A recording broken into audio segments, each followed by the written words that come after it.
بسم اللہ الرحمن الرحیم۔ السلام علیکم۔ بی بی رباب امام حسین علیہ السلام کی زوجہ تھیں اور ان کے 2 چھوٹے بچے تھے۔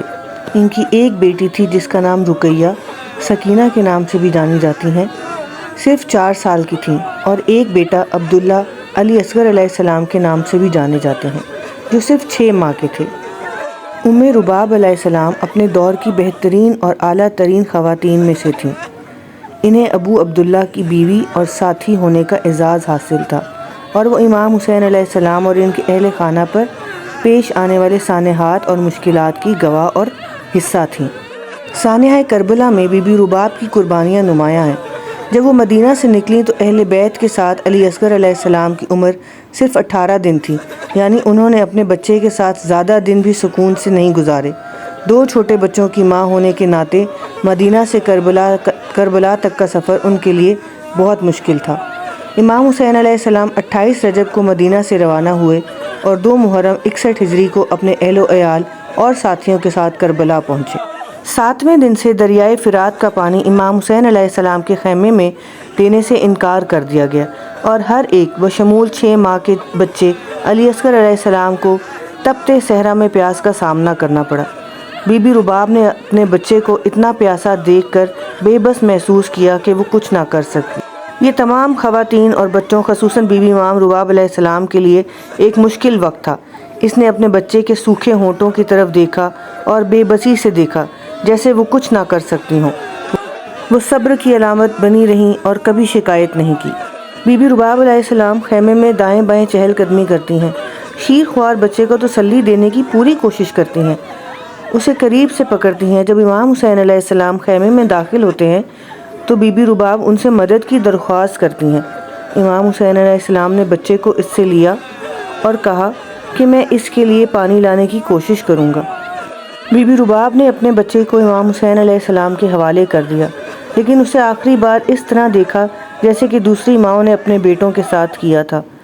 بی بی نے آخری بار امام علی اصغر علیہ السلام کو گلے لگایا اور میدان جنگ کی طرف نکلتے ہوئے انہیں دیکھا۔ جب امام حسین علیہ السلام بعد میں خیمے میں واپس آئے تو آپ کو مشکل محسوس ہوئی، اور 7 بار ان للہ و انا الیہ راجعون کہنے میں ہچکچاہٹ محسوس ہوئی، کیونکہ حضرت علی اصغر کی گردن ملعون حرملہ کے تیر سے چبھ گئی تھی۔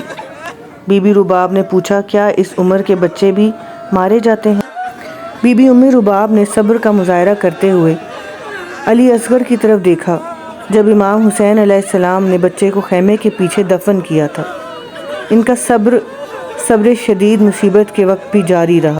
جب انہوں نے اپنا نام سنا، جب امام حسین علیہ السلام نے اہل بیت کی خواتین کو آخری الوداع کہا، انہوں نے مولا حسین کی طرف دیکھا جب وہ علی اصغر کے لیے رو رہے تھے، لیکن انہوں نے اسے اور زیادہ تکلیف دی کیونکہ وہ بھی فاطمہ علیہ السلام کے بیٹے کے آنسو دیکھ کر برداشت نہ کر سکیں۔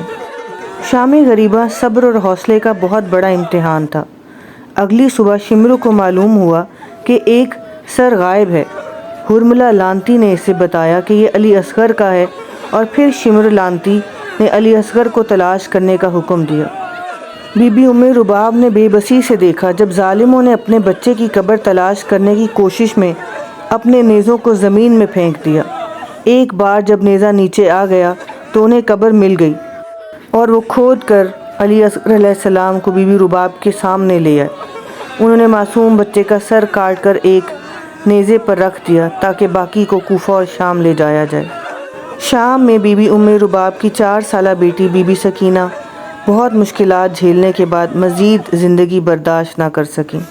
اس کے کانوں سے بالیاں چھین لی گئیں اور کربلا سے شام تک اسے کوڑے اور تھپڑ مارے گئے۔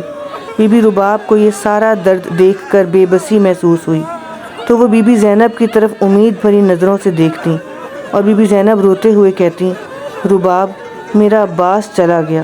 اس کے بعد وہ بی بی سکینہ کو اس زیادتی سے بچانے کے لیے مدد کے لیے دوسری عورتوں اور امام سجاد سے رجوع کرتیں۔ وہ اسیری میں مر گئیں کیونکہ انہوں نے ہر رات روتے ہوئے گزاری، اور بی بی رباب نے ایک اور قبر دیکھی۔ کیا تم نماز کے لیے نہیں اٹھو گی میری سکینہ؟ وہ روئیں، وہ زور زور سے رونے لگیں جیسے اب وہ بالکل اکیلی تھیں۔ جب اہل بیت کی رہائی کا حکم آیا تو بی بی رباب علیہ السلام نے روتے ہوئے کہا، اے سکینہ، تم ہمیشہ پوچھتی تھی کہ ہم کب مدینہ واپس جائیں گے، کیا اب ہمارے ساتھ گھر نہیں آؤ گی؟ ان کے لیے اپنی بیٹی کی قبر کو اجنبی ملک میں چھوڑنا خاصا مشکل تھا۔ انہوں نے روتے ہوئے بی بی زینب سے کہا کہ اگر وہ اب گھر گئیں تو کیا ہو، میری بیٹی یہاں اکیلی ہے۔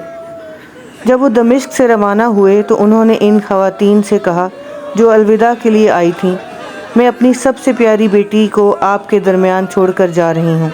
اس شہر میں ہمارے خاندان میں سے کوئی ایسا نہیں ہے جو اس کی قبر پر حاضری دے اور فاتحہ خوانی کرے۔ اپنی بچی سے ملنے جانا بھول نہ جانا۔ اہل بیت کربلا کے راستے مدینہ واپس آئے۔ جب وہ کربلا پہنچے تو چوتھے امام سجاد علیہ السلام نے شہداء کی تدفین کا انتظام کیا۔ مدینہ واپس جانے کا فیصلہ ہوا۔ بی بی ام رباب سب سے آخر میں رخصت ہوئیں اور اہل بیت کو معلوم ہوا کہ وہ لاپتہ ہیں، اس لیے وہ انہیں امام حسین علیہ السلام کی قبر کے پاس ڈھونڈنے گئے، جو کہ علی اصغر کے جسم پر گھوڑوں کے روندنے کی وجہ سے شریک تھے۔ بی بی رباب نے فرمایا کہ مجھے کربلا میں چھوڑ دو، میرے ولی اور مولا حسین علیہ السلام یہاں ہیں، میرا بچہ علی اصغر بھی ہے، میں اپنی سکینہ کو دمشق میں چھوڑ آئی ہوں، میرے پاس مدینہ میں واپس جانے کے لیے کیا ہے؟ بی بی زینب علیہ السلام نے مصیبت کی اس گھڑی میں بی بی رباب کی مدد کی اور وہ مدینہ واپس آ گئیں۔ مدینہ میں وہ امام حسین علیہ السلام کی اور ان کے بچوں کی شہادت پر دن رات روتی رہیں۔ ان کی یاد میں انہوں نے نظمیں مرتب کیں۔ بی بی ام رباب سب کچھ لے کر مدینہ سے چلی گئیں اور اب کچھ نہیں لے کر لوٹیں سوائے کربلا کی سرزمین میں سوئے ہوئے علی اصغر کے جلے ہوئے جھولے کی راکھ اور سکینہ کی خون آلود بالیاں جو ابھی تک قید ہیں، اور امام حسین علیہ السلام کی خوشبو ہمیشہ کے لیے باقی رہے گی۔ موسم کی پرواہ کیے بغیر وہ پھر کبھی سائے میں نہیں بیٹھیں۔ انہوں نے ٹھنڈا پانی نہیں پیا اور اداسی کی وجہ سے واپسی کے 1 سال بعد ہی فوت ہو گئیں۔